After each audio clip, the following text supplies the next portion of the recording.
So hey, what's up, Silas here. This is going to be a talk where I go over Crime and Punishment by Fyodor Dostoyevsky. I just finished the audiobook. Excellent audiobook. I highly suggest anybody read this who hasn't. I highly suggest people on the left politically read this. Social justice warrior type things. What I'm going to go through this is how there's some things being done by the political left, by the progressives, that may be thought of by them or just the general society in general being like, oh, this is something new. This is something new happening. I can't believe this is happening. No, these are things that have happened. This book was released in 1866. The first 12 parts of this were released then. That was the first time it was published. And the three things I'm going to talk about. The first one is going to be about female chastity. So this is going to be related to the whole slut shaming thing. And does it matter? Or what is the importance of just being a female or just being chaste or your sexuality in that situation? How does society approach that? The second one is going to be equality in females when it comes to violence.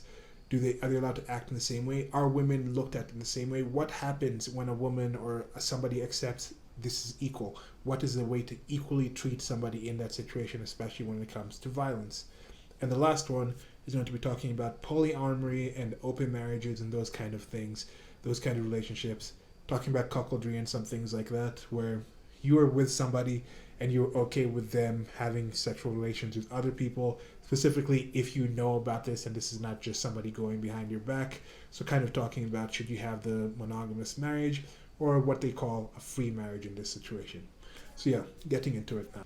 Okay, so in this first part, we're going to meet Pyotr Petrovich talking to, this name's going to be tough, Lebeziatnikov. So they're talking about Sofia Semenyovna, who's a character in this book. She's one of the central characters towards the end of the book, and she is a lady of ill repute. They don't go out and say anything. That's the interesting thing about this. I've talked about this in the video about the eyebrows and the slut shaming and things like that. How she was extremely embarrassed to be sitting next to the main character Raskolnikov's parent, like mom and sister, because they were ladies in good standing and she was not. So I don't know if she was necessarily a dancer or she was actually outright prostituting. She was doing something that lowered her in social standing, and these two people are kind of talking about her. Well, especially Lebeziatnikov is talking about her to Pyotr Petrovich, and Petrovich is kind of needling him or bugging him, teasing him about this. I'm just going to read a part of it and kind of talk about what I think kind of applies to society today. This is Lebeziatnikov talking. Not at all, not at all. How coarsely, how stupidly. Excuse me saying so. You misunderstand the word development. Good heavens, how crude you still are. We are striving for the freedom of women, and you have only one idea in your head. Setting aside the general question of chastity and feminine modesty as useless in themselves and indeed prejudices, I fully accept her chastity with me, because that's for her to decide. Of course, if she was to tell me herself that she wanted me, I should think myself very lucky. But I like the girl very much. But as it is, no one has ever treated her more courteously than I, with more respect for her dignity. I wait in hopes, that's all. Then Pyotr Petrovich responds, You had much better make her a present of something. I bet you never thought of that. Lebeziatnikov responds, You don't understand, as I've told you already. Of course she is in such a position, but it's another question. Quite another question. You simply despise her. Seeing as fact which you mistakenly consider deserving of contempt, you refuse to take a humane view of a fellow creature. You don't know what a character she is. I am only sorry that of late she has quite given up reading and borrowing books. I used to lend them to her. I am sorry, too, that with all the energy and resolution in protesting, which she has already shown once, she has little self-reliance, little, so to say, independence, so as to break free from certain prejudices and certain foolish ideas. Yet she thoroughly understands some questions, for instance about kissing of hands, that it's an insult to a woman for a man to kiss her hand, because it's a sign of inequality. Okay, so in this first part, when he says he is setting aside the general question of chastity and feminine modesty as useless in themselves and indeed prejudices, I'm thinking he's talking about here how just claiming that you are simply chaste or female does not necessarily make you a person. It's not valuable in and of itself. There's a lot that goes into society with it, and then you see right now a lot in society people are talking about slut shaming. How it's like, okay, you shouldn't slut shame, or they're kind of questioning, or they try to degrade what virginity is. They're saying yes, you can do anything you want in society, and I kind of get that. It does not necessarily mean that just because you have sexual relations with people, you are less valuable than somebody who hasn't, or vice versa. But there are actually certain things that do go along in society where I think there's studies saying the more sexual partners a female has had before marriage, the higher chance of divorce. Now, this goes through a lot of things. This is correlation, not necessarily causation. So it's like, why would somebody be in a position to have over 10, over 20 sexual partners? There's likely something to do with that person's mentality to lead them to that. And then here, the feminine modesty as useless in and of themselves. I think this is what I'm saying right there. It's not necessarily just, I am this way, this is who I am, just by me being X, just by me being female and behaving this way. There should be more to what somebody does, somebody behaves to define who the person is. How if you're using these, it might just be prejudices. So I don't know if he's talking about prejudices in the sense where he's saying, okay, if somebody is chaste and modest in a female sense, you shouldn't be prejudiced to say, okay, I should like this person over this other person. So it's kind of interesting with the slut shaming thing there. How did you guys read this in here? So now I'm going to move on to the next reading.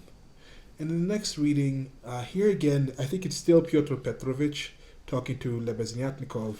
And here he's talking about this person, Katerina Ivanova, who's actually the mother of, stepmother, kind of adopted mother of Sofia Semyonovna. And in this situation, they're talking about a fight that they had. Apparently, Pyotr Petrovich heard that Lebeznyatnikov, some time earlier, had actually thrashed Katerina Ivanova. So here goes into it. I should think not. After giving her a thrashing, you might as well hesitate. Then Lebeznyatnikov answers, "Who thrashed whom?" cried Lebeznyatnikov, flustered and blushing. "Why, you thrashed Katerina Ivanova a month ago. I heard so yesterday. So that's what your convictions amount to. And the woman's question, too, was quite sound." And Pyotr Petrovich, as though comforted, went back to clicking his beads. "It's a slander, a nonsense," cried Lebeznyatnikov, who was always afraid of allusions to the subject. "It was not like that at all. It was quite different. You heard it wrong. It's a libel. I was simply defending myself. She rushed at me first with her nails. She pulled out all my whiskers. It's permissible for anyone, I should hope, to defend himself, and I never allow anyone to use violence to me on principle, for it's an act of despotism. What was I to do? I simply pushed her back." Luzin went on, laughing maliciously. "You keep on like that, because you are out of humor yourself. But that's nonsense. It has nothing whatever to do with the woman in question. You don't understand. I used to think, indeed, that if women are equal to men in all respects, even in strength, as I maintain now, there ought to be equality in that too. Of course, I reflected afterward that such a question ought not to arise, for there ought not to be fighting, and in the future society, fighting is unthinkable. And if that, it would be a queer thing to seek for equality in fighting. I am not so stupid, though. Of course, there is fighting. There won't be later, but at the present there is. Confound it. How muddled one gets with you. It's not on that account that I am not going. I am not going on principle, not to take part in the revolting convention of memorial dinners. That's why. Though, of course, one might go to laugh at it. So with this reading here, the part that I'm going to focus on is something I, in my younger years, back in high school, might have been right after high school, but I remember just thinking about the upcoming, there was a lot of, feminism itself was coming up already. There was already feminist talk and people talking about, yes, men and women are equal, all these kind of things. And there was this kind of thing going around, like, if you want equal rights, you can get equal lefts. Or that whole thing, like, if a man and a woman are the same, that if I as a man can go up to somebody and say something, let's say about their mother, and that's something where that person can hit me, then it should be equal for a woman if the woman and the man are the same. Now at that point, that's the kind of things I was saying. I probably said it to a couple of people who were like, oh, this is ridiculous. Some people laughed, but I think back in the day, people just kind of laugh at these things. But when it comes to it, is that the way it is? If women and men are equal, why aren't there an equal treatment in the fighting sense? Why is it that you find a lot of situations where females do want to put hands on men, or females will go out and instigate things, expecting some other men that they might have been with, some other males that they're with, to jump in and finish up whatever they have started?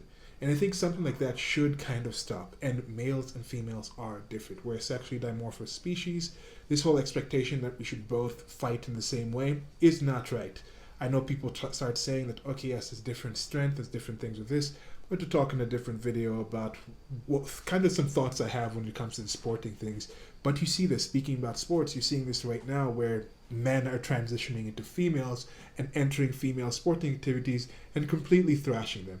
Now, I've seen this in weightlifting. We've seen this with Semenya, who is a sprinter. Now, is this going to come into combat sports? It already has entered with like MMA and that kind of situation, mixed martial arts, where there was, I forget her name, something Fallon, and she was on there and she used this she was a transition from male to female, born a male, the thrashing people. So is that okay? Is that the way to do things? The societies that claim to have higher male-female equality also put females in the armed forces. I think it's something like 94% of military deaths are males. Now, there's also collateral damage when you're happening in the actual wars, especially in the past when wars were fought in cities. But of late, recently, right now, it's because most troops are males, they get in fighting. Now we're getting to situations where some societies where females technically have it better, or people argue that in the West, females have it better, like the United States of America, they have a much higher rate of females in their armed services. So what is this? Why are we putting females in that kind of sense? Are we saying yes, they're there? And sure, if you have the same kind of ratings and you're saying everybody should enter the military in the same way, same standards, then you'd get probably 1 to 5% of the females in the world might be able to qualify, in any nation might be able to qualify for what maybe 25% of the males would if they actually exercise and tried out to get to this military. If you have those figures and they want to enter, I don't see a problem. If the female can carry a 200-pound bag and run 3 miles at the same speed as another male, let them do it. But in many cases, you lower the bar, and there's this kind of pretend kind of thing of saying, yes, males and females are the same, when I don't think they're the same. Okay, so yeah, that kind of just reminded me of that thing, and I was like, hey, did I actually read this book back in the day or something? I don't think I did. I mean, it might have been assigned in one of the classes and I just forgot. But yeah, this kind of reminded me, that whole thing was like, oh, I used to say this whole ridiculous thing, like, yeah, if they are the same as people contend, then they should be treated the same when it comes to violence. But I don't think they're the same, so I don't think they should be treated the same. But at the same time, if I went up and started poking a lion, the lion's a lot stronger than me. If that lion mauled me, I would kind of be like, yeah, maybe I'm a bit in the wrong to poke that lion. So I'm saying, I'm not victim blaming here, even though you might say that I am. But don't go and start things that... Don't initiate violence and think that there's going to be some kind of social convention that's going to stop violence from being returned onto you. That's all I'm saying on that one. Okay, now moving on to the last reading. Okay, in this situation, it's Pyotr Petrovich. He's talking again with Lebeziatnikov. Lebeziatnikov just saw him do something that he considers to be really generous and really positive, and he's kind of praising Pyotr Petrovich for this. And he goes into it, and there's something in here that I think you guys will pick up on, and I'll bring up in the end again, the whole free marriage type thing, polyamory type thing, but check out how it comes out in this. So that's all nonsense, muttered Pyotr Petrovich, somewhat disconcerted and looking carefully at Lebeziatnikov. No, it's not nonsense. A man who has suffered distress and annoyance as you did yesterday, and who can yet sympathize with the misery of others, such a man, even though he's making a social mistake, is still deserving of respect. I did not expect it, indeed of you, Pyotr Petrovich. Especially as, according to your ideas, what a drawback your ideas are to you. How distressed you are, for an instance, by your ill luck yesterday, cried the simple-hearted Lebeziatnikov, who felt a return of affection for Pyotr Petrovich. And what do you want with a marriage, with legal marriage, my dear noble Pyotr Petrovich? Why do you cling to this legality of marriage? Well, you may beat me if you like, but I'm glad, positive glad it hasn't come off. That you are free. That you are not quite lost for humanity. You see, I have spoken my mind. Because I don't want in your free marriage to be made a fool of and to bring up another man's children. That's why I want legal marriage. Luzin replied in order to make some answer. He seemed preoccupied by something. Children? You refer to children? Lebeziatnikov started off like a warhorse at the trumpet call. Children are a social question, and a question of first importance, I agree. But the question of children has another solution. Some refuse to have children altogether, because they suggest the institution of the family. We'll speak of children later. But now, as to the question of honor, I confess that's my weak point. That horrid, military, Pushkin expression is unthinkable in the dictionary of the future. What does it mean, indeed? It's nonsense. There will be no deception in a free marriage. That is only the natural consequence of a legal marriage. So to say, it's corrective, a protest. So that indeed is not humiliating, and if I ever, to suppose an absurdity, were to be legally married, I should be positively glad of it. I should say to my wife, my dear, hitherto I have loved you, now I respect you, for you've shown you can protest. You laugh. That's because you are incapable of getting away from prejudices. Confound it all. I understand now where the unpleasantness is of being deceived into a legal marriage, but it's simply a despicable consequence of a despicable position in which we are both humiliated. When the deception is open, as in a free marriage, then it does not exist. It's unthinkable. Your wife will only prove how she respects you by considering you incapable of opposing her happiness and avenging yourself on her for her new husband. Damn it all. I sometimes dream if I were to be married. Fool! I mean, if I were to marry, legally or not, it's just the same. I should present my wife with a lover, if she had not found one for herself. My dear, I should say, I love you, but even more than that, I desire you to respect me. See? Am I not right? Okay, with this part here, this is the whole, like, cuckoldry type thing, polyamory type thing, these new kind of families. I don't think it goes necessarily the same to the whole thing that have in Islam where they have like the multiple wives, or in like the Mormon religion, although it might be somewhat similar to that. But I think this is more of that New Age type thing where it's saying, okay, we have these big families where mom sleeps with dad, like mom sleeps with her friends, they come home, we have like 4 different adults living in a house in a polyamorous relationship, raising children together in this kind of situation. But even here in the past, I think they said children is normally avoided in that situation. Even pushes it to the side and says, no, we're talking about just the kind of relationships. So this whole thing of having societies where people kind of live together and their main target wasn't kids, and this is my main thing. If you want to have children, I talked about this, I think in it's really about something, about love or something. What is the purpose of certain things? What is the purpose of love? I think love came out from the whole institution of marriage, getting people together for that situation. What is the purpose of marriage? I think for me the purpose of marriage is to have as solid of a situation to raise kids. And in that situation, for what we know right now, the best situation is a mother and a father with an extended family, an extended group of friends and support staff to be there to kind of help raise these children, raise the child with the children. So that's kind of what happens. So this whole idea of going to like the polyamory and things like that, if you don't want to have kids, then yeah, go ahead, have it. But I don't still see the point of getting married in that situation, because I think you're trying to do something where that's not the purpose of what you're trying to do. Although now when the state is involved in this situation, first of all, the state shouldn't be involved in marriage. You should be able to get married by yourself, whatever. But when you're involved in the state, there's certain laws and certain allowances that are allowed if you have a spouse. So I can understand on that aspect why some people are hankering for that. But this whole idea of people wanting to have polyamory, to have cuckoldry, where it's like directly, I think even the cuckoldry situation is the kind of thing where it's not necessarily you don't know. I think it's the kind of situation where you know your wife is sleeping with somebody else, but you're okay with it. And he even says it here. He says, I should present to my wife, so I desire you to respect me. It's really weird. He's saying is, I'm actually going to let you sleep with somebody else. I'm actually going to present my wife to somebody else so she can respect me. And there's a lot of articles out there. I'm not going to leave any links to them below. Okay, maybe I will, but I'm not promising anything. But there's a lot of articles out there about people getting into polyamorous relationships, what happens after. Some of them like, okay, things fell apart after we tried this and then I lost respect for the person. Or some talking about, yeah, this is going well. And I kind of want to see, I think this is a cyclical thing. It's one of the things going around. I see that's more towards the left, it's more towards the progressive, I think the social justice warrior type people. They're more into the kind of thing, whereas conservatives, people on the left, on the right politically, seem to be more of the traditional type families. So even the people on the right freaking out and saying, "Oh, the world is crumbling. I can't believe some of these things are coming around." I think it's good to see that yes, these things have been here before, and they ended, and they came back around. And you think about the times this was in, the characters that are in there.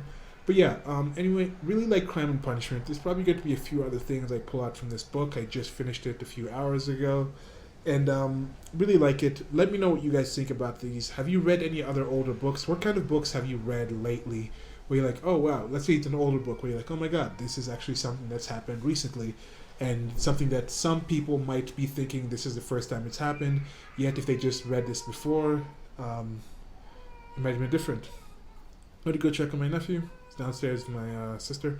But that's it for now. Like, share, and subscribe. Links below to the merchandise store. Like, share, and subscribe. I already said that. And that's it for now.